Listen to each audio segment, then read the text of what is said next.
Jack Anderson lives a simple life on his struggling farm, working from sunrise to sunset just to make ends meet. One morning, while checking his property's fence line, he discovers something that will change his life forever.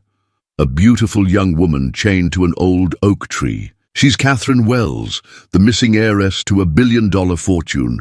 But why was she left there, and who would want to harm someone from one of America's wealthiest families? When Jack frees her, he has no idea that this act of kindness will pull him into a world of secrets, danger, and unexpected love. Could this chance encounter between a humble farmer and a billionaire's daughter lead to something neither of them ever imagined possible? Before we jump back in, tell us where you're tuning in from. And if this story touches you, make sure you're subscribed, because tomorrow I've saved something extra special for you. The old farm tractor sputtered to life in the pre-dawn darkness, its weathered red paint barely visible in the dim light of Jack Anderson's barn. It had been his father's pride and joy, bought second-hand in better days, when the Anderson farm had turned a modest profit.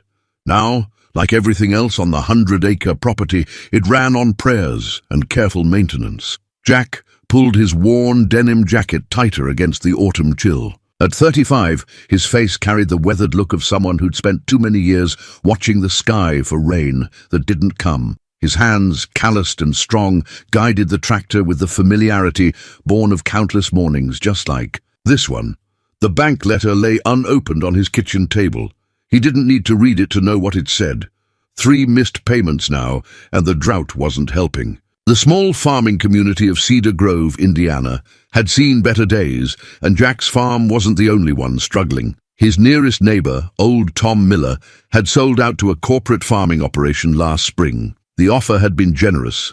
They always were at first, but Jack had seen how those stories ended. Family farms swallowed up, generations of history erased by industrial agriculture. Not happening, he muttered, checking the irrigation system that kept his remaining crops alive. The morning sun was starting to paint the horizon pink, revealing rows of corn that should have been taller by now. His father would have known what to do. James Anderson had been a true farmer, the kind who could read the soil like a book and predict rain by the way his knee ached. Inside the farmhouse kitchen, Jack's coffee went cold beside a stack of unpaid bills. The house itself told the story of gradual decline. Faded wallpaper his mother had chosen 20 years ago, linoleum floor worn thin by decades of work boots. But it was clean, orderly. Jack's mother had taught him that much before cancer took her 5 years after his father's heart attack. The local diner's breakfast rush was in full swing when Jack stopped in for his weekly indulgence, 2 eggs over easy and endless cups of coffee. Mary, the waitress who'd known him since high school, slid a piece of pie onto his plate without being asked. "On the house," she said, her grey hair tucked beneath a practical hairnet. "You're looking too thin lately." "Mary, you can't keep—" "Don't tell me what I can't do in my own diner, Jack Anderson. Your mama was my best friend, and she'd haunt me if I let you waste away." The pie was apple, his favorite. Mary's small kindnesses were part of what kept him going, reminded him why he fought so hard to keep his land. Cedar Grove took care of its own, even if taking care sometimes meant looking the other way when someone couldn't pay their full tab at the feed store. Back at the farm, Jack walked his property line, checking fences that had stood for decades. The old oak tree marking the southeast corner had been there since his grandfather's time. Its sprawling branches had sheltered generations of Anderson children. Now it stood as a silent witness to the farm's struggles, its leaves beginning to turn gold with the changing season. His phone buzzed, a text from his sister Sarah in Indianapolis. "Big real estate developer looking at farms in your area. Call me." He deleted it without responding. Sarah meant well, but she'd left farm life behind for a real estate career in the city. She didn't understand that some things were worth more than money. As the sun climbed higher, Jack spotted movement. In the cornfield, deer again probably. He'd have to repair the fence near the creek, but that would have to wait. The irrigation pump was making a sound he didn't like, and without water nothing else mattered. The tool shed held his father's old toolbox, each implement worn smooth with use. Jack ran his fingers over the engraved J.A. on the box's lid. "What would you do, Dad?" he whispered. The tools offered no answers, but working with them brought a familiar comfort. By late afternoon, he'd fixed the pump, moved the cattle to fresh pasture, and started repairs on the barn roof. His shoulders ached, but there was satisfaction in physical work. The land might be struggling, but it was his. 3 generations of Andersons had worked this soil, and he'd be damned if he'd be the one to lose it. The evening brought a call from the bank. He let it go to voicemail. Tomorrow would be soon enough to face that reality. For now, he sat on his porch, watching the sunset paint the sky in shades his mother would have loved, sipping water from a mason jar and letting his mind wander to better days. He couldn't know that tomorrow would change everything, that his early morning fence check would lead him to a discovery that would shake his world to its foundations. For now, he was just a farmer, watching darkness settle over his land, preparing for another day of honest work and quiet struggle. The old farmall tractor sat silently in the barn, ready for another dawn. Dawn painted the sky in shades of pearl when Jack spotted the broken fence near the old oak tree. Strange, he'd checked this section just last week. Dew dampened his boots as he crossed the tall grass, tool belt jingling at his hip. Something wasn't right. The morning birds had gone quiet. Through the early mist he caught movement, a flash of pale blue against the tree's dark bark. His stride broke into a jog, then a run. The sight stopped him cold. A woman, probably in her late 20s, sat slumped against the massive oak. Heavy chains wrapped around her torso, securing her to the trunk. Her business suit, once expensive, was torn and dirt-stained. Dark hair fell forward, obscuring her face. "Ma'am?" Jack approached slowly, hands raised. "Can you hear me?" She jerked awake, eyes wide with fear. They were striking eyes, deep brown, intelligent and terrified. Her lips were cracked from dehydration. "Please," she whispered, voice hoarse. "They might come back." Jack was already moving, pulling his bolt cutters from his tool belt. "I'm going to get you out of here. I'm Jack Anderson. This is my farm." He kept talking, voice low and steady, like he would with a spooked horse. "You're safe now. Nobody's coming back while I'm here." The chains were heavy-duty, industrial grade. It took all his strength to cut through them. With each snap of metal, he caught glimpses of bruises on her wrists, angry red marks where she'd fought against her restraints. "I'm Catherine," she managed between shaking breaths. "Catherine Wells." The name hit him like a physical blow. Everyone in Indiana knew the Wells family. Their business empire stretched across the Midwest. Their heiress had vanished 2 weeks ago, spawning headlines and wild speculation. "I've got water in my truck," Jack said, focusing on immediate needs. "Can you walk?" She nodded, but her legs buckled when she tried to stand. Without hesitation, Jack scooped her into his arms. She weighed almost nothing, and she was shivering despite the mild morning. "My father," she mumbled against his shoulder. "You can't call my father. Right now, let's just get you somewhere safe." Jack's mind was racing. The nearest hospital was 30 miles away, and something in Catherine's voice told him that might not be the best option. His truck sat where he'd left it by the fence line. He set her gently in the passenger seat, wrapped his jacket around her shoulders, and handed her his water bottle. "Small sips," he cautioned. Catherine's hands shook so badly she could barely hold the bottle. Dried blood stained her fingernails. She'd fought hard against whoever did this. "The farmhouse is just over that rise," Jack said, starting the engine. "It's not much, but it's secure. We can figure out our next move from there." She caught his arm, her grip surprisingly strong. "Why are you helping me?" Jack met her gaze. Despite everything she'd been through, there was still a fierce intelligence in those eyes. "Because it's right," he said simply. "And because nobody deserves what was done to you." Tears spilled down her cheeks, cutting clean tracks through the dirt. "They're going to come looking for me. Let them try." Jack's voice was quiet but firm. "This is my land. Nobody comes here without my say-so." As they drove toward the farmhouse, Jack glanced in his rearview mirror. The old oak tree stood silent, broken chains dangling from its branches like some kind of grotesque wind chime. He had no idea what he was getting himself into, but he knew one thing for certain. He wasn't going to let anyone hurt her again. Catherine had fallen into an exhausted sleep by the time they reached the house, her head resting against the window. In sleep, the fear smoothed from her face, revealing the young woman beneath the trauma. Jack gripped the steering wheel tighter, anger burning in his chest at whoever had done this. The morning sun climbed higher, promising another scorching day. But for Jack Anderson, everything had changed. His world of quiet struggles and simple problems had just become infinitely more complicated. and he wouldn't have it any other way. The farmhouse kitchen looked different through a stranger's eyes.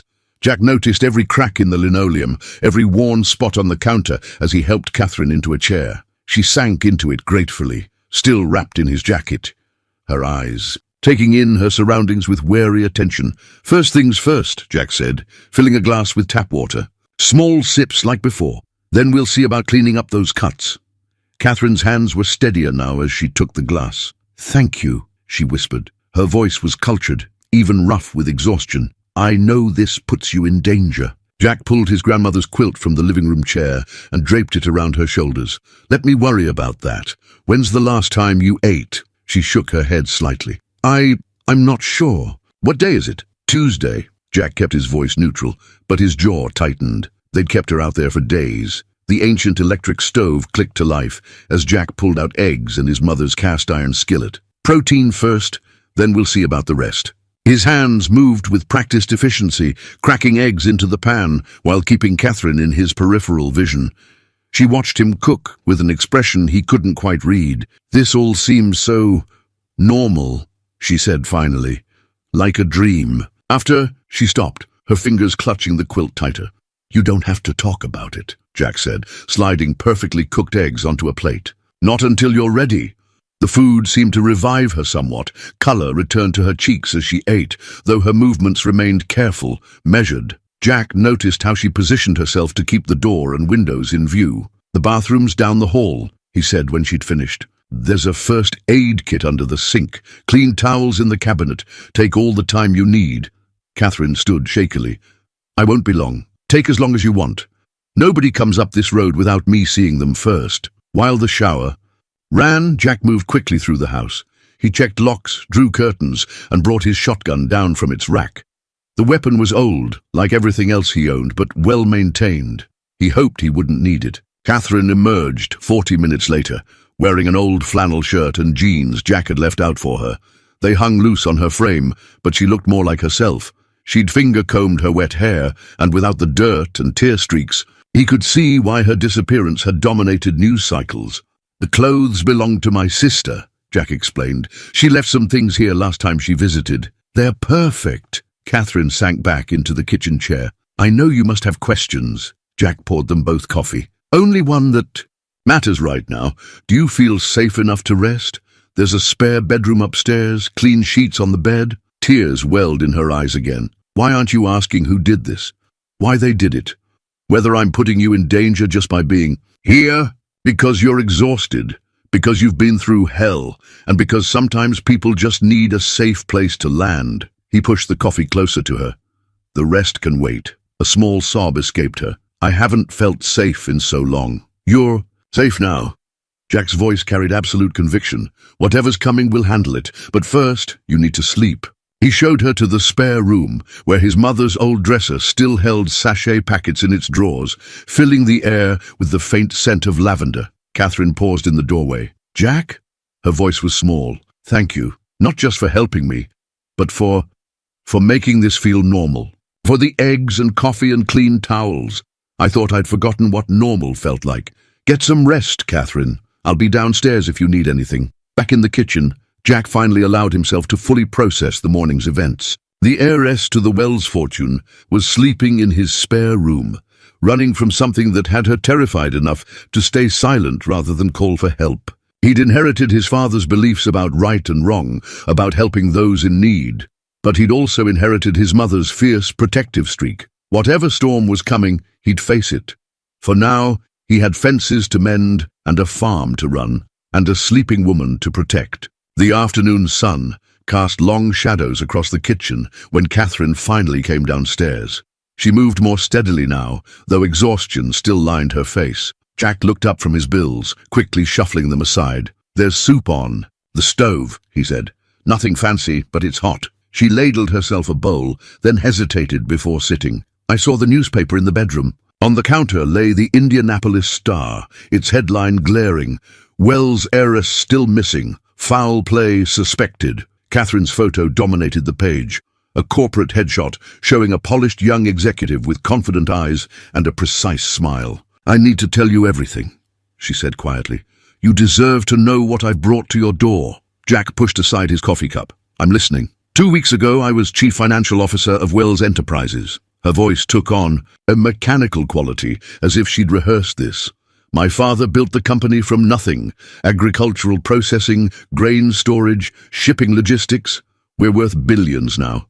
At least, that's what the books show. She stirred her soup absently. I found discrepancies in our accounts. Small at first, easy to miss, but they added up.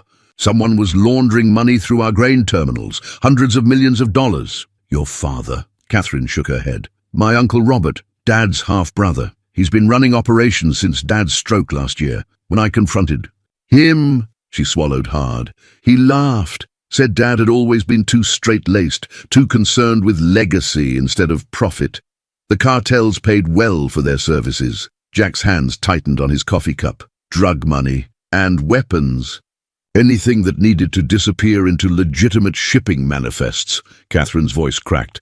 I had proof, account numbers, shipping records, everything. I was going to take it to the FBI, but someone in the company must have warned him. She pulled a worn leather wallet from her borrowed jeans. From it, she extracted a small memory card.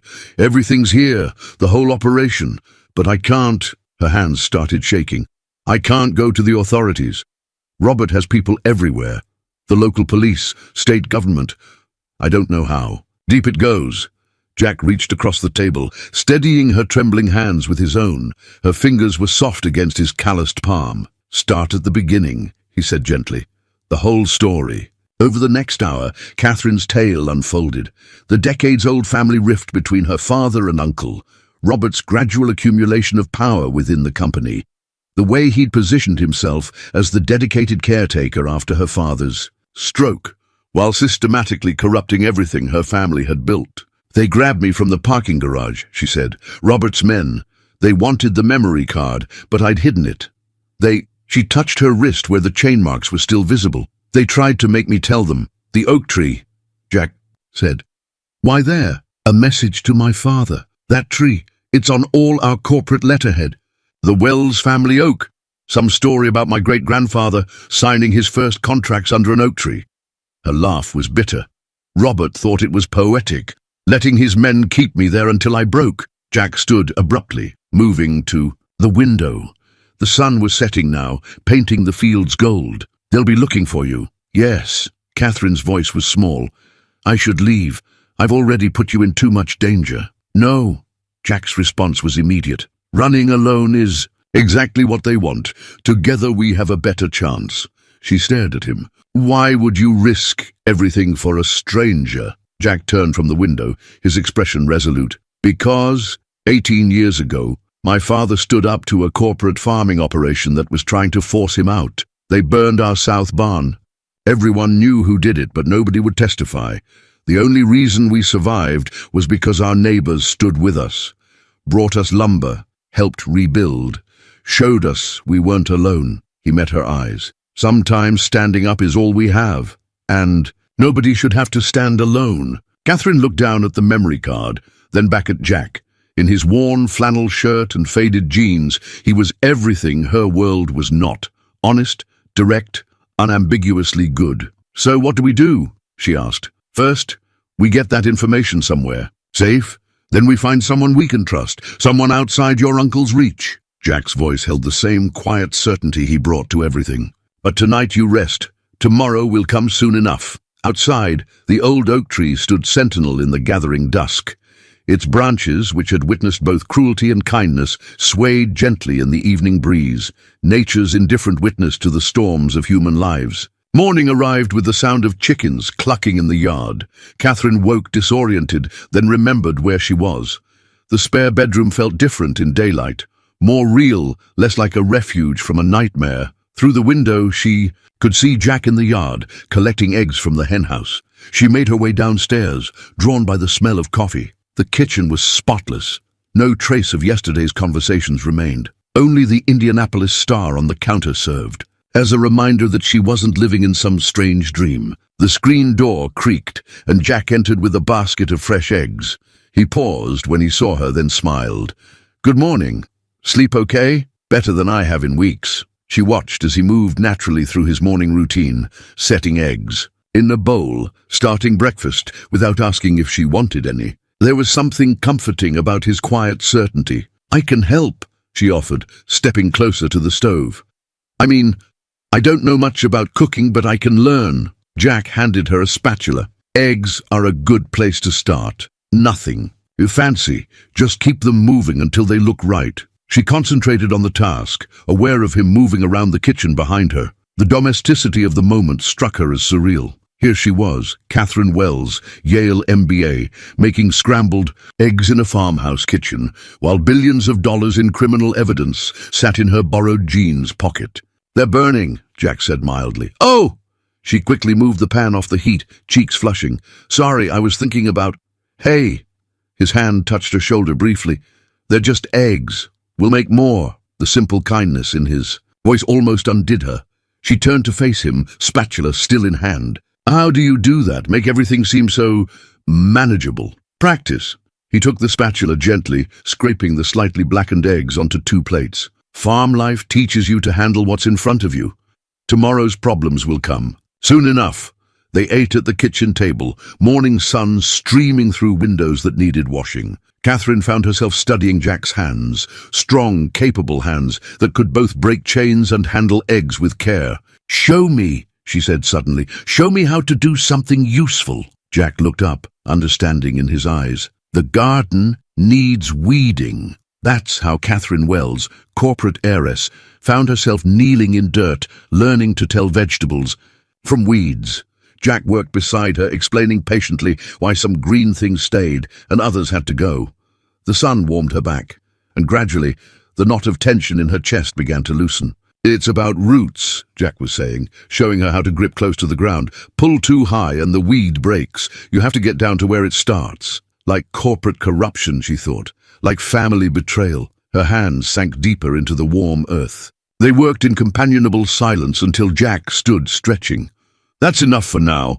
Don't want your hands too sore to hold a coffee cup tomorrow." Catherine looked at her dirt-stained fingers, the broken nails she'd once kept perfectly manicured. "Thank you for manual labor, for treating me like a person, not an heiress, not a victim, just someone who needed to learn about weeds." Their eyes met, and something shifted in the morning air. Jack cleared his throat.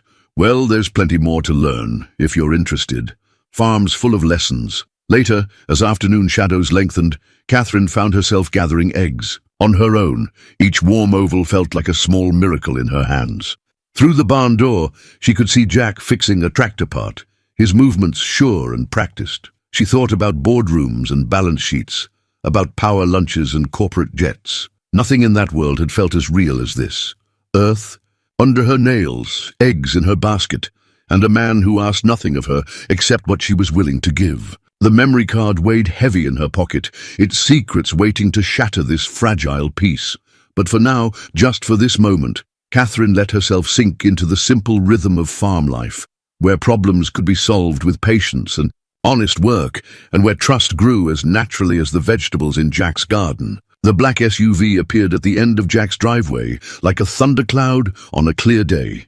Catherine spotted it first from the kitchen window, her hand freezing mid-wash over breakfast dishes. "Jack!" He was already moving, his body tensing as he assessed the situation. "Back door. If anything happens, take my truck. Keys are—" "I'm not leaving you." The firmness in her voice surprised them both. The SUV crawled up the gravel drive, dust billowing behind it. 2 men in dark suits emerged, their stance and movement screaming law enforcement. "Ms. Wells!" the taller agent called out, holding up a badge.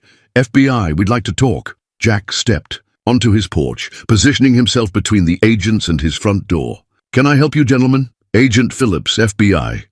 The badge gleamed in the morning sun. "We're following up on a missing persons case." "Mind if we come in?" Catherine's hand found Jack's arm, squeezing once before she stepped forward. "I'm Catherine Wells, and I'm not missing." The agents exchanged glances. The shorter one, Agent Morris, according to his badge, pulled out a notebook.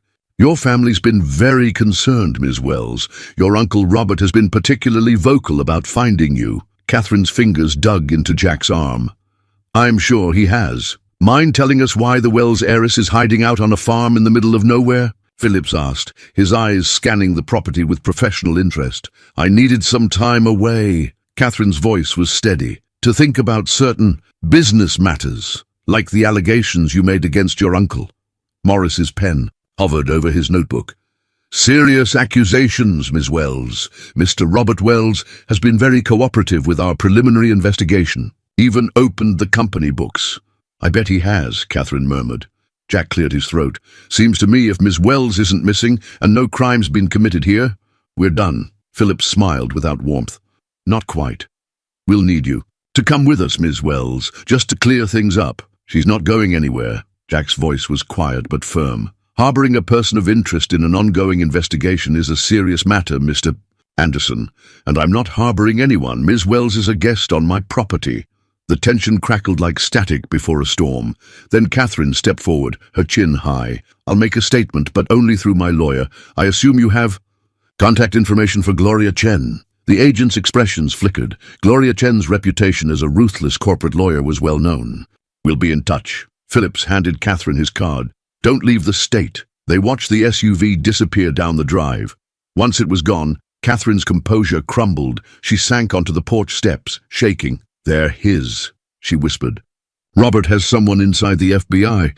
Did you see how they emphasized his cooperation? How they dismissed my accusations? Jack sat beside her, close enough that their shoulders touched. Then we don't trust the FBI. We find another way. The memory card.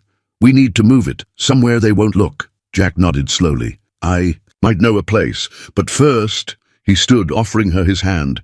We need to make you less visible. Those suits will be back, and next time they'll bring more than badges. Catherine took his hand, letting him pull her up. Their fingers lingered together longer than necessary. What did you have in mind? Well, Jack's lips curved slightly. How do you feel about getting your hands dirty again? An hour later, Catherine Wells, corporate heiress, was learning to drive a tractor. Her designer watch was tucked away in a drawer, replaced by an old baseball cap of Jack's. From a distance, she looked like any other farmhand. But as Jack watched her navigate the old farmel through the south field, he couldn't shake the feeling that time was running out. The agent's visit had shattered their bubble of safety, reminding them that the real world, with all its dangers and complications, was closing in. The memory card felt heavy in his pocket, where Catherine had pressed it before climbing onto the tractor. Trust. Freely given. He wouldn't waste it. The USB drive glowed faintly in the dim light of Jack's old desktop computer, its contents flowing across the screen in endless columns of numbers. Catherine stood behind his chair, one hand resting on his shoulder as she explained. See these? Shipping manifests? They're perfect, too perfect. Every number exactly matching the projected yields, down to the decimal point. In real agriculture, nothing's that precise, Jack finished. Drought, pests, weather, there's always variation. Exactly. These aren't grain shipments. They're cover for something else. Her finger traced across the screen. Each of these surplus shipments is actually drug money. Jack leaned back, running a hand through his hair, using grain terminals to clean cartel cash. Clever. Catherine's grip tightened on his shoulder. There's more. Look at the ownership patterns of the farms they're acquiring. More documents filled the screen. Property deeds, bank transfers, foreclosure notices. A pattern emerged. Family farms, bought under duress, always by different shell companies, all leading back to one holding corporation. They're building an empire, Catherine said softly, not just for money laundering. They're taking control of the entire agricultural supply chain. If they succeed, they could control food prices across the Midwest. Jack's voice was grim, crushing any independent farmers who refused to sell. A sound outside made them both freeze. Just a raccoon knocking over the trash can, but Catherine's heart was racing, and Jack's hand had moved instinctively toward the shotgun propped nearby. We need help, she said. Someone who can't be bought. Jack turned to face her. Their faces close in the computer's blue glow. I might know someone, old friend of my father's. Retired FBI agent who never lost his moral compass. Lives about 2 hours north. Can we trust him? Dad did, with his life, once. Jack stood, pocketing the USB drive. But we can't call, not after today's visit. Catherine nodded, understanding. When do we leave?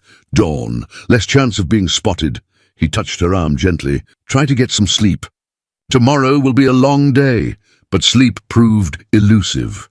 Catherine found herself in the kitchen at midnight, staring out at the moonlit fields. Jack's quiet footsteps behind her were becoming familiar. Can't sleep either? She asked. Been thinking about what you said, about controlling the food supply. He moved to stand beside her at the window. My great-grandfather used to say that whoever controls the land controls the future. He was right.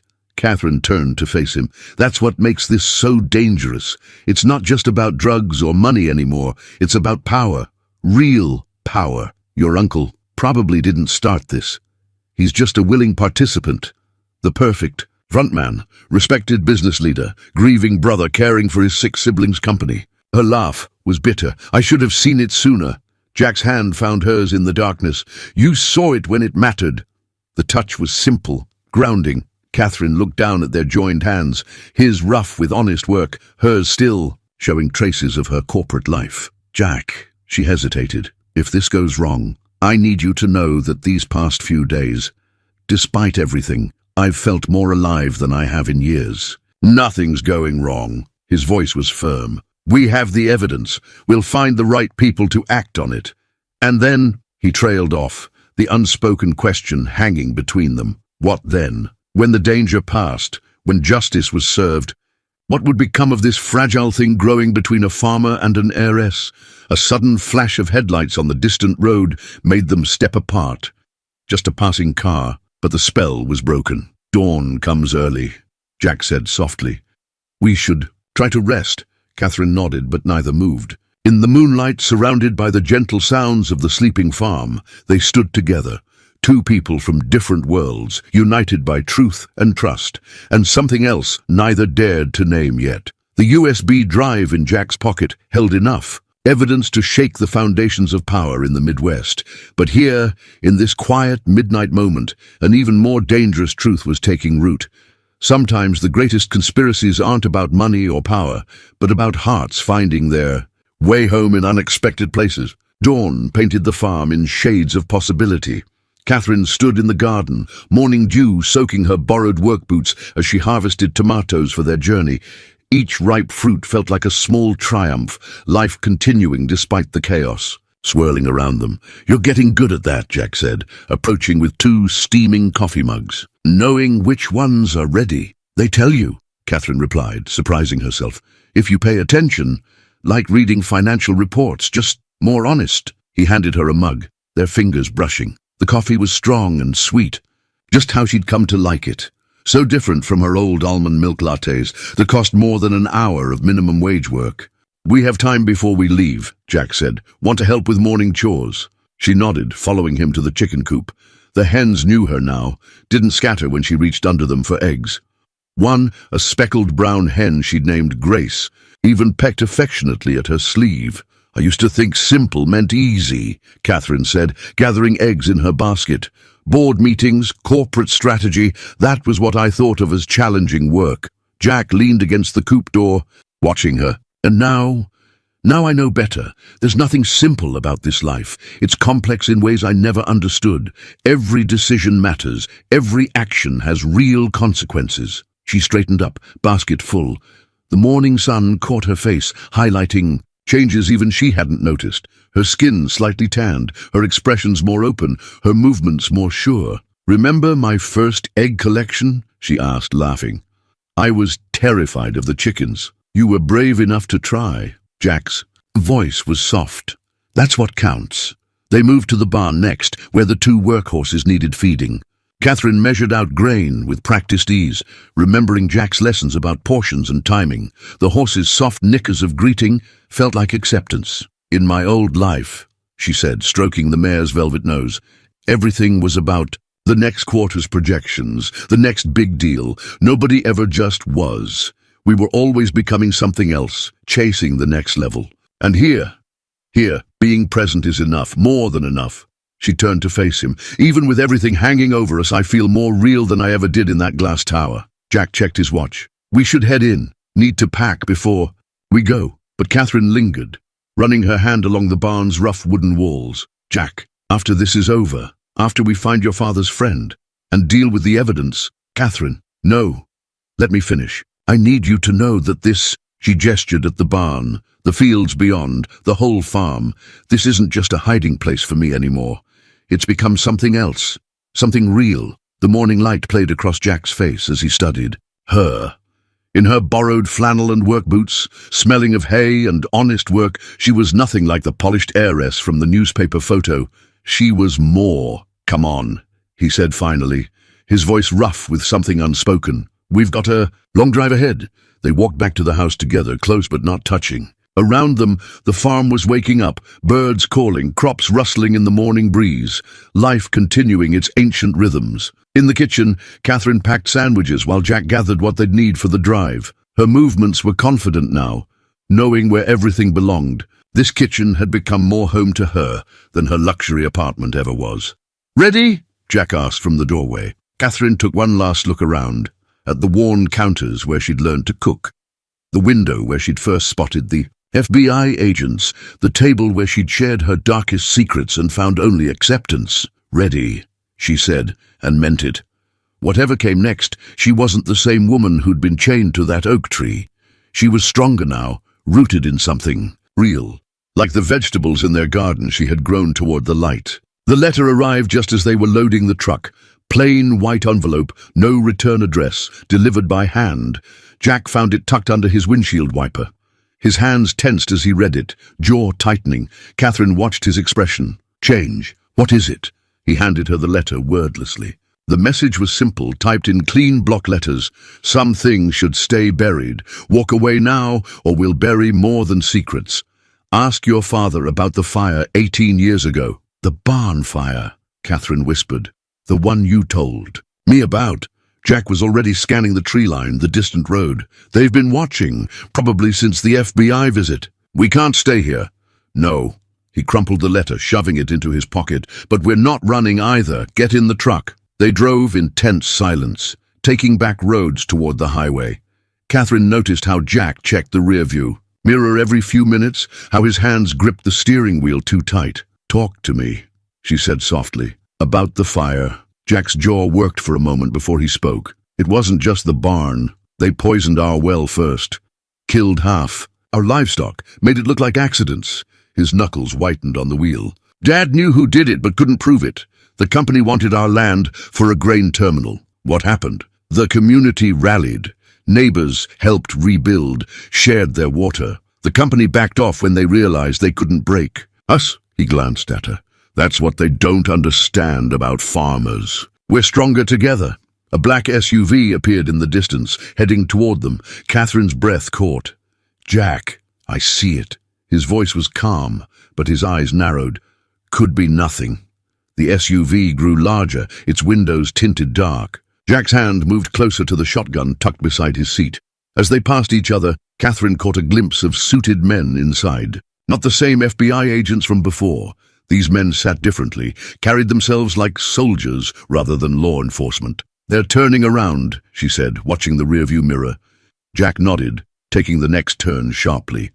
"Hold on." What followed was a lesson in rural evasion. Jack guided the truck down maintenance roads, through old cattle paths, eventually emerging on a different highway entirely. The SUV never reappeared, but the message was clear. They were being hunted. "We need to warn your father's friend," Catherine said when they finally stopped for gas. "They might get there first." "Already done." Jack pulled out an ancient flip phone, not his usual cell. "Called from a burner while you were in the restroom. He's expecting trouble." Catherine touched his arm. "You've done this before. Dad taught me. After the fire." He filled the truck's tank, eyes constantly moving. "Always have a backup plan. Always know your ground and never trust a suit in the country." That earned her a small smile. "Something like that."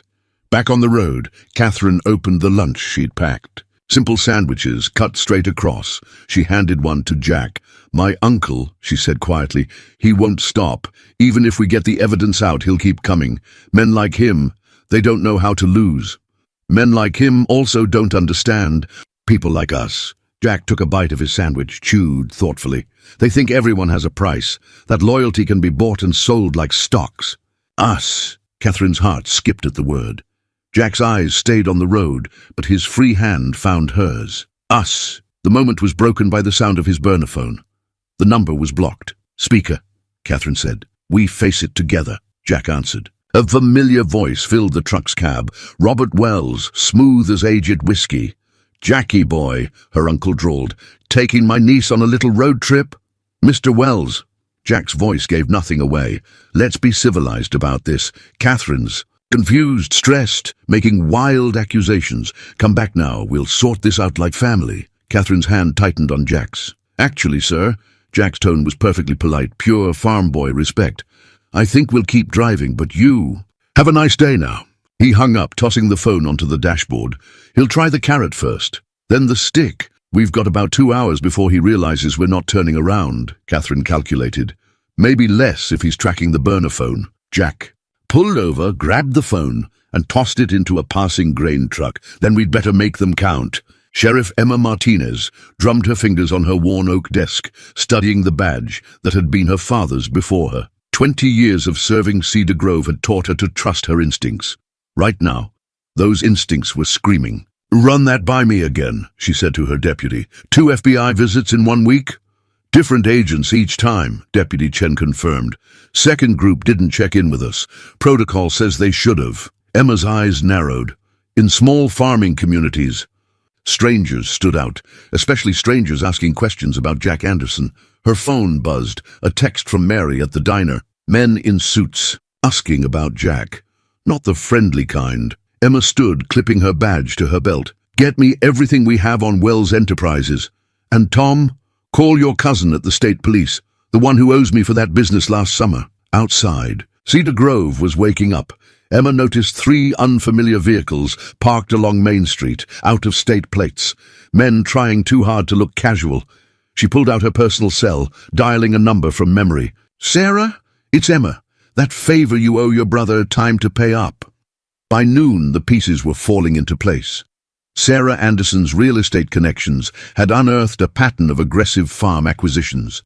Tom's cousin had flagged unusual traffic stops near grain terminals. And Mary, bless her, had accidentally overheard the suit's phone conversations while refilling their coffee. "Sheriff?" Deputy Chen appeared in her doorway. "Got a call from Pete Miller. Says he saw Jack's truck headed north on County Road 8, and he saw something else, black SUV following, keeping its distance." Emma checked her weapon, then grabbed her keys. Time to return an old favor. She remembered the barn fire 18 years ago.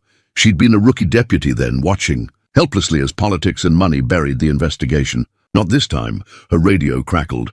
"Sheriff got Bill Cooper on the line. Says he just rented his cabin to a young couple, paid cash." Emma smiled. Bill's hunting cabin was where she and Jack used to hide as teenagers when they skipped school. Some things you never forgot. "Tell Bill to sit tight and get me Jack's father's old FBI contact, the one who came to the funeral." The pieces were moving now. Throughout Cedar Grove, doors were closing to strangers asking questions. Farmers reported suspicious vehicles accidentally blocking back roads. The community was circling the wagons, protecting their own. Emma's phone rang, a number she didn't recognize. "Sheriff Martinez." "Sheriff," a woman's voice, cultured but tired. "My name is Catherine Wells. Jack said we could trust you." "He's right."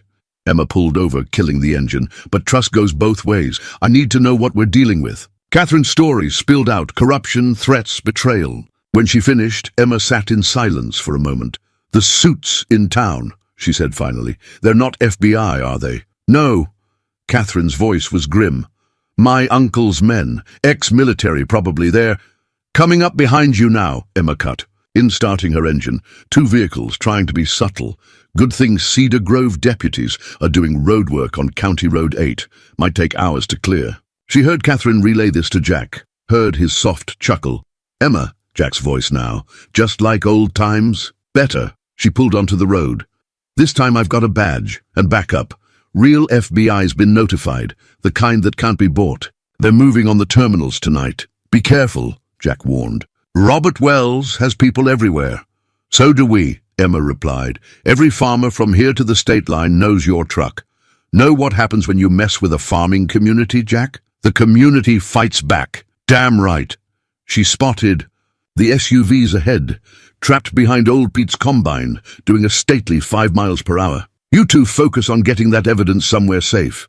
Let us handle the rest."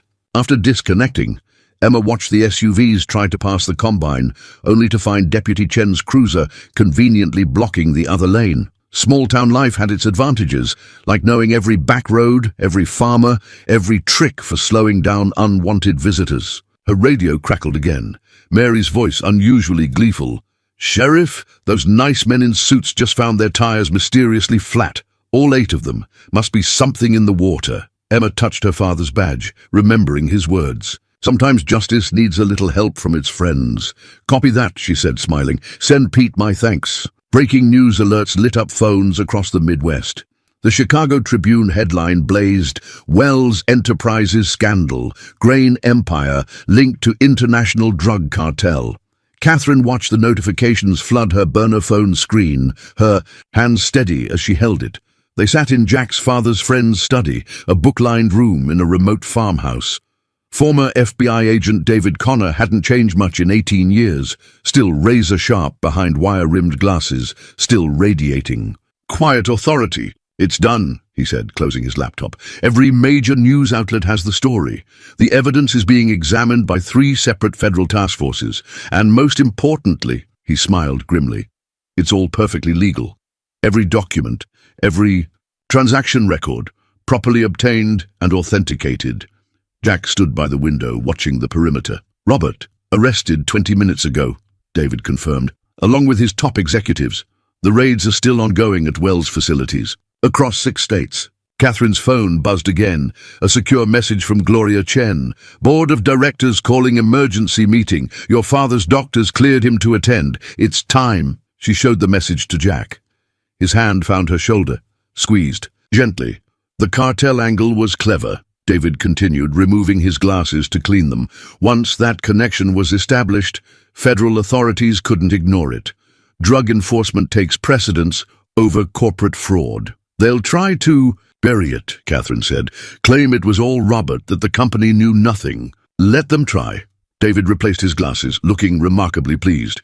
"We have emails, board meeting minutes, money trails, and—" He paused for effect. 3 mid-level managers who've agreed to testify in exchange for immunity." Jack turned from the window. "The farms, the ones they forced into selling, already being investigated by the state attorney general. Early findings suggest systematic fraud, environmental violations, and evidence of intentional crop damage." David's smile widened. "Seems someone kept very detailed records." Catherine remembered the endless hours spent combing through corporate documents, tracking shell companies, following money trails. Robert always was obsessed with documentation. He thought it made him untouchable. Her phone buzzed again. A news alert showed Robert being led from the Wells corporate headquarters in handcuffs, his perfectly tailored suit incongruous against the restraints. "Initial reports suggest losses exceeding $2 billion, David said. "Stock's already dropping, but that's not the real story, is it?" Catherine met his eyes. "No. The real story is the farms, the families, the communities they tried to destroy." Speaking of which, David handed her a thick folder. "Preliminary evidence suggests Wells Enterprises has been systematically undervaluing agricultural properties before acquisition. The FBI's forensic accountants are particularly interested in the fire insurance claims." Jack's head snapped up. "The barn fires. 7 cases across 3 states, all remarkably similar, all involving farms that initially refused to sell." David's voice hardened. "We're not just talking corporate fraud anymore. This is organized criminal activity." Catherine opened the folder, her CFO's training taking over as she scanned the documents.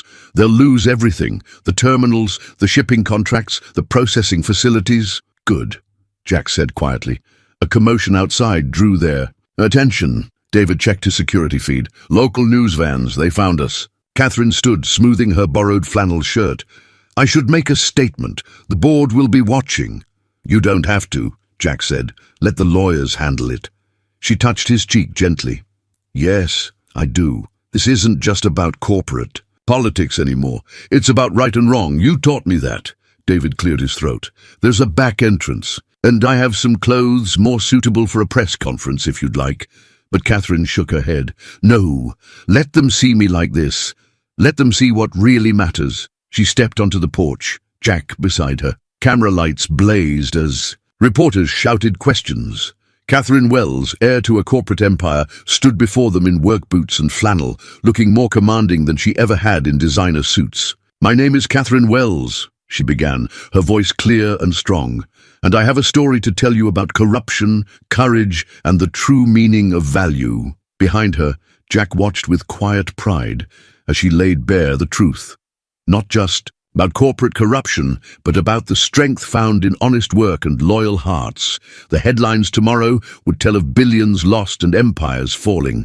But the real story, Jack knew, wasn't in the headlines. It was in the calluses on Catherine's hands, in the way she stood straighter now, in the truth they'd discovered together. That sometimes the richest soil is the kind that grows love instead of profit. The evening after the press conference, Catherine found Jack mending the fence where they'd first met.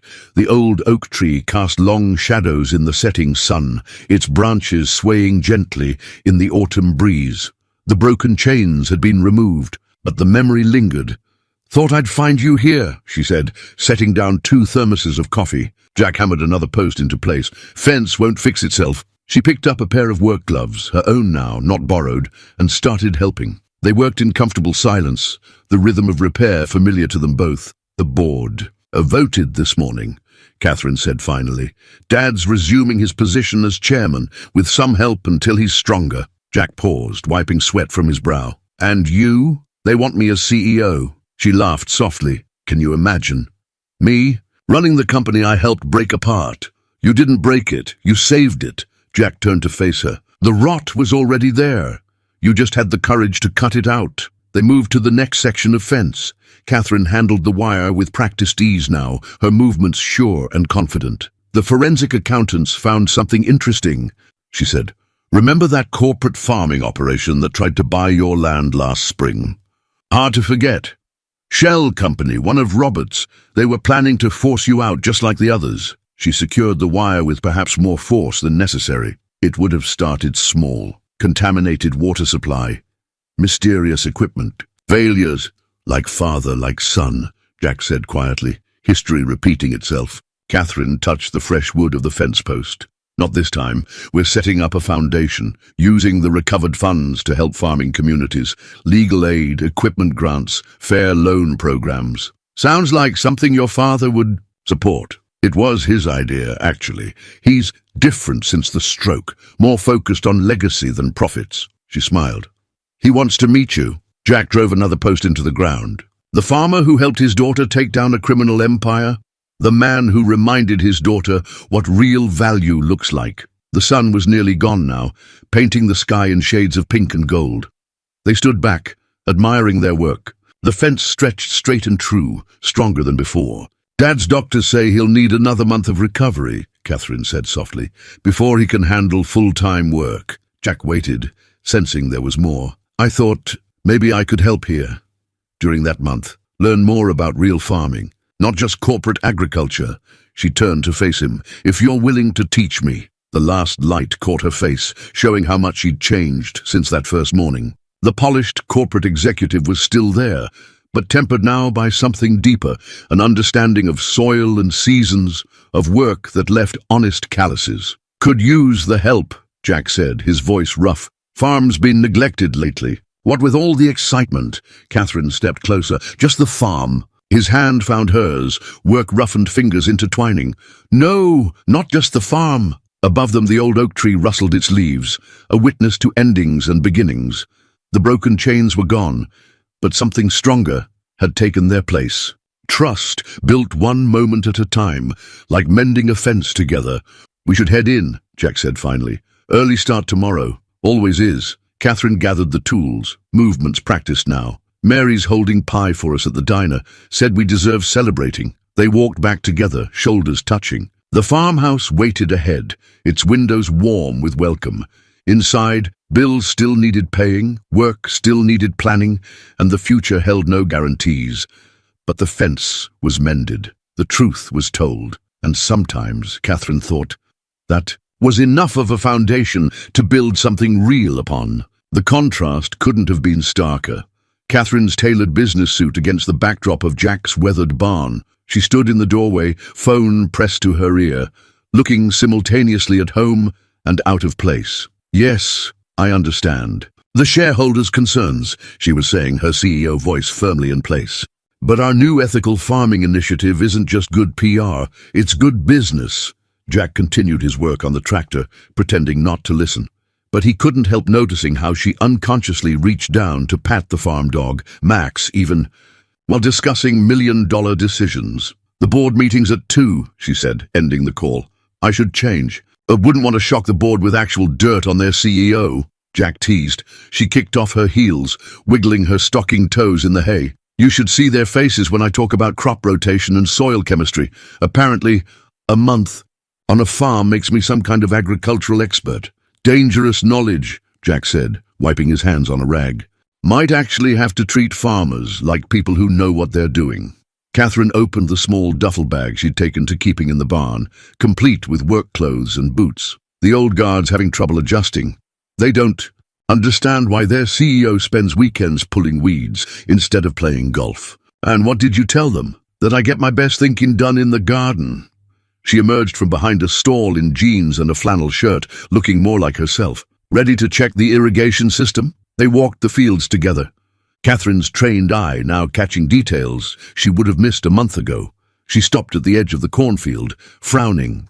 "The new pipes aren't matching the pressure of the old system," she said. "We're losing efficiency." "Been meaning to fix that," Jack admitted, "but with equipment costs, I could—" "No." His voice was gentle but firm. "We talked about this." She sighed.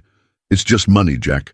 I have more than I could spend in 10 lifetimes. It's not about the money." He checked a coupling, adjusting it slightly. "This farm survived on its own for 3 generations. It'll survive on its own now." Catherine was quiet for a moment. "What about thriving? Doesn't it deserve a chance to do more than just survive?" Before Jack could answer, her phone buzzed. Again. The screen showed her father's face. "Hi, Dad. Yes, I'll be there. No, I don't need the car service to— Dad, I can drive myself." She rolled her eyes at Jack. "Yes, I remember how to drive in heels." After she hung up, Jack said, "He worries about you." "He's trying to understand." Catherine leaned against a fence post.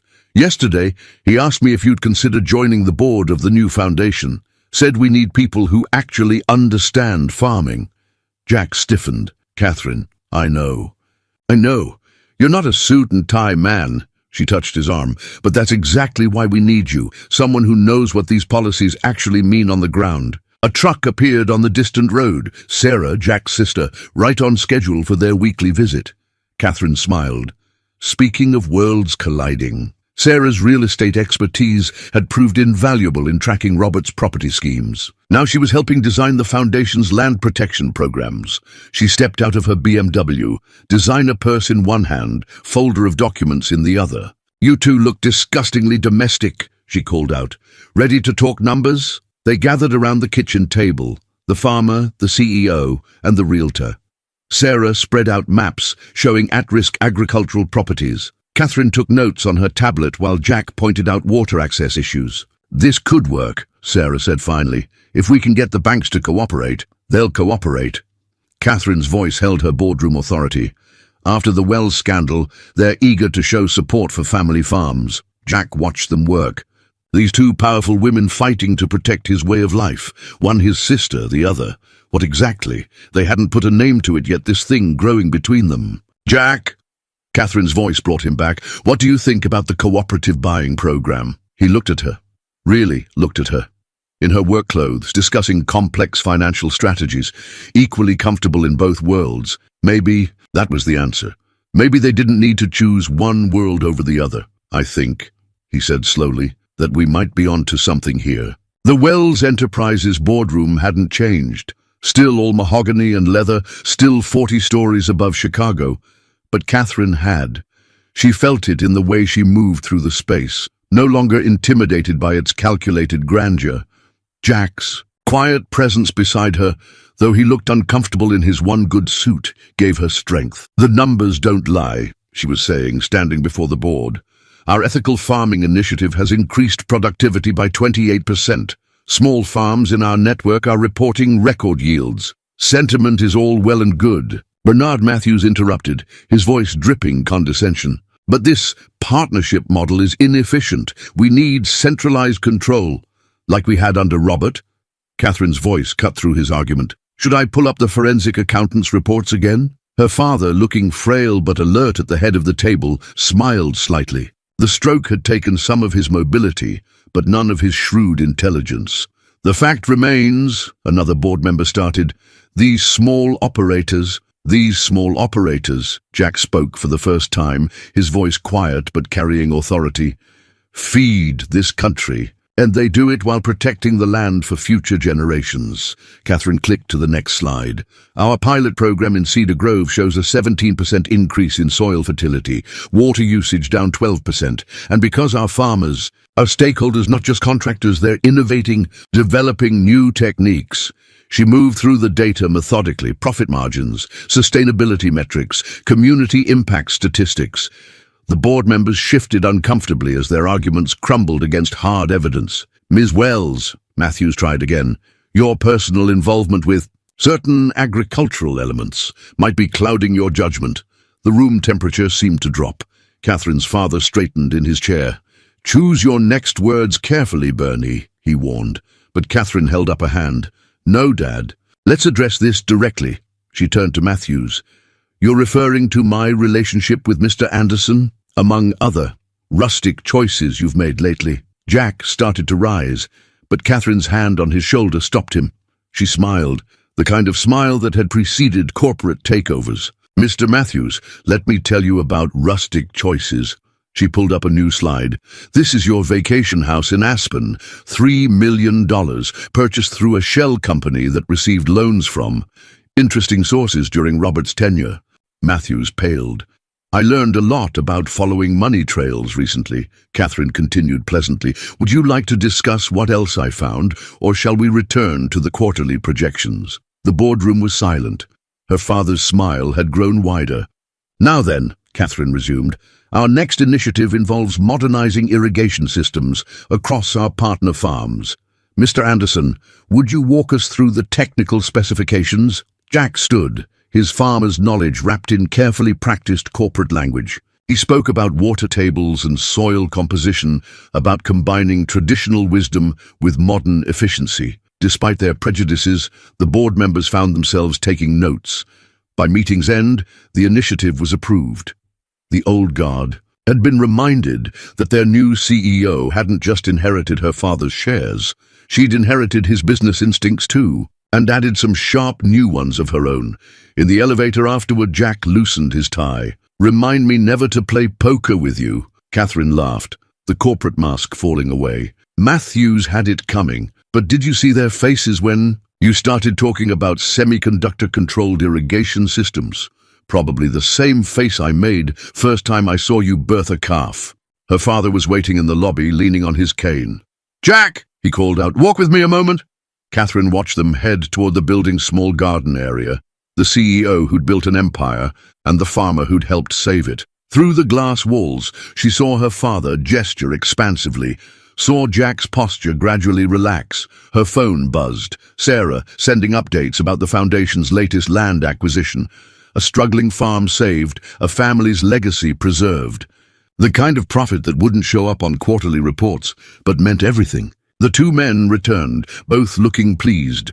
Her father kissed her cheek. "Keep him," he whispered. "He sees things we miss." Later, driving back to the farm with Chicago's skyline receding in the rearview mirror, Catherine felt the tension leave her shoulders.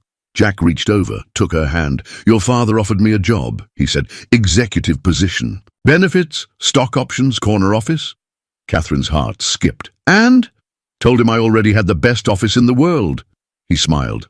"Views better too." The highway rolled beneath them, carrying them home to where real wealth grew in. Fields under open skies.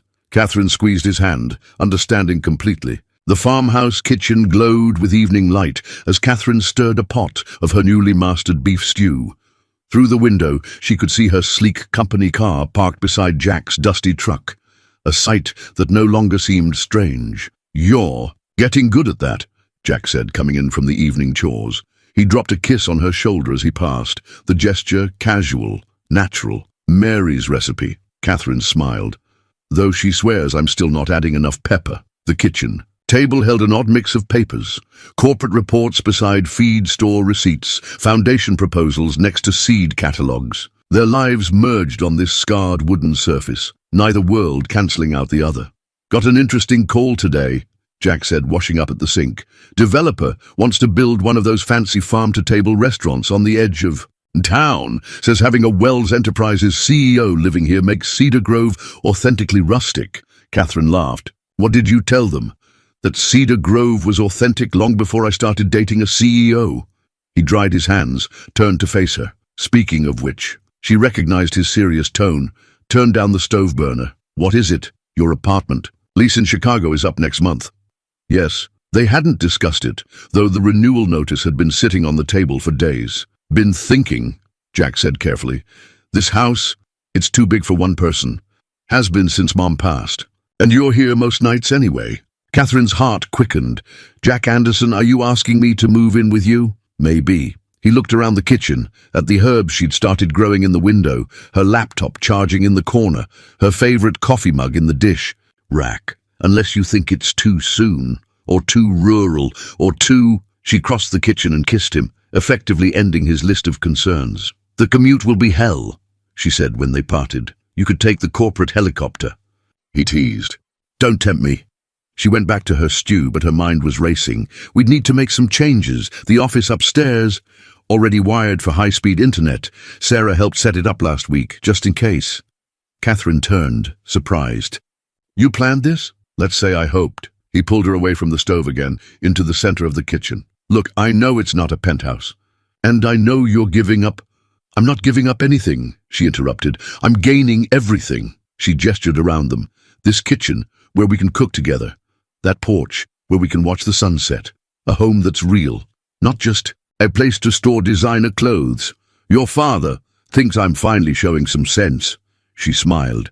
"He says the land teaches us what matters." Jack's arms tightened around her. "Speaking of land, the back 40, already handled. The Foundation's Purchase Protection Program goes through next week. This farm won't ever be developed. You didn't tell me. Wanted it to be a surprise, call it a housewarming gift to myself." The stew began to bubble, demanding attention. They moved together naturally, Catherine stirring while Jack got bowls. The routine was familiar now, comfortable. "You know what this means," he said, setting the table. "You're really going to have to master Mary's pie crust recipe, one domestic challenge at a time." Catherine brought the pot to the table. "Besides, I thought you loved me for my corporate takeover skills." "Among other things."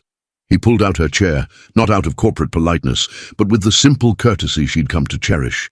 They sat in their familiar places, corporate princess and farming prince, sharing a meal in a kitchen that had seen 3 generations of Andersons.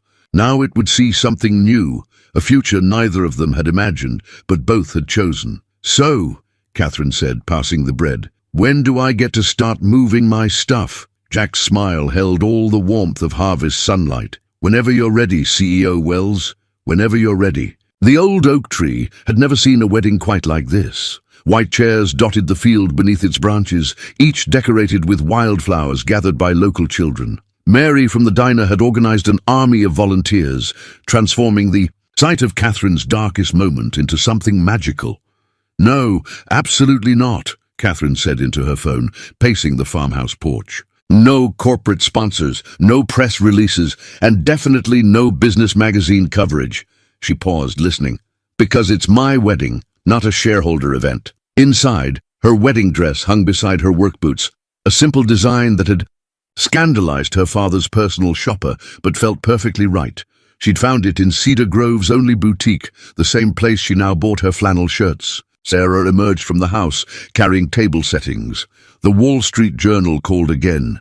Apparently, billionaire heiress weds small-town farmer is quite the story. "They can write whatever they want," Catherine said, ending her call. After the wedding, the sound of tractors drew their attention.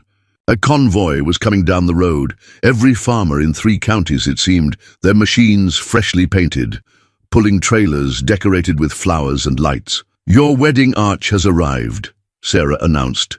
The lead tractor, driven by old Tom Miller, pulled up to the oak tree.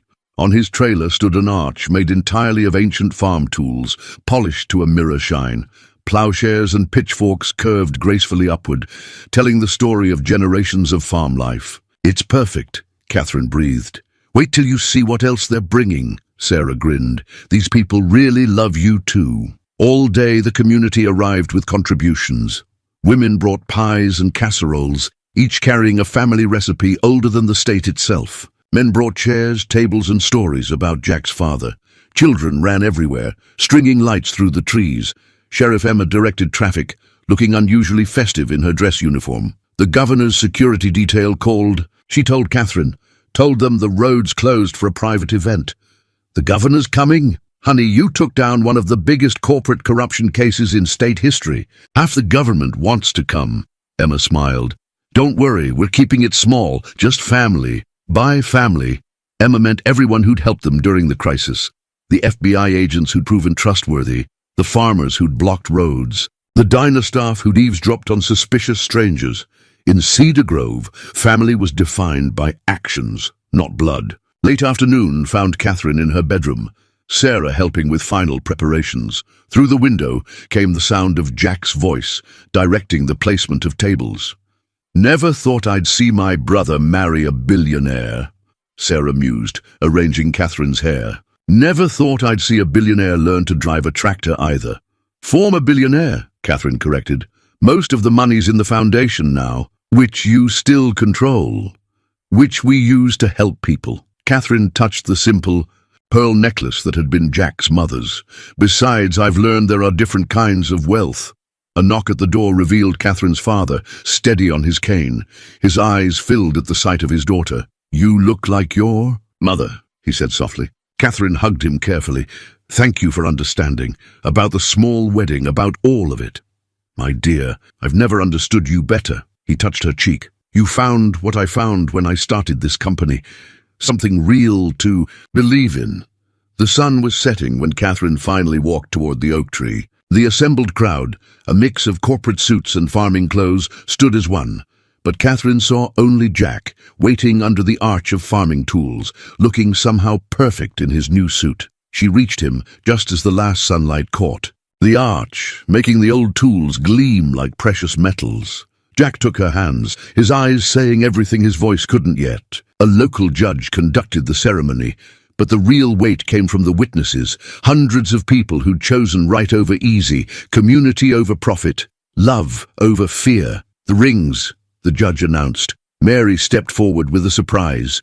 2 bands fashioned from a single stalk of wheat dipped in gold. From the first crop you harvested together, she explained. As they exchanged rings, Catherine finally understood what true wealth meant. It wasn't in the corporate accounts or real estate holdings. It was here in this moment, surrounded by people who measured riches in trust and loyalty. You may kiss the bride, the judge said, but they were already moving together, their lips meeting as the first stars appeared above the oak tree. The cheers that erupted were pure Cedar Grove, whistles and hollers mixing with polite corporate applause.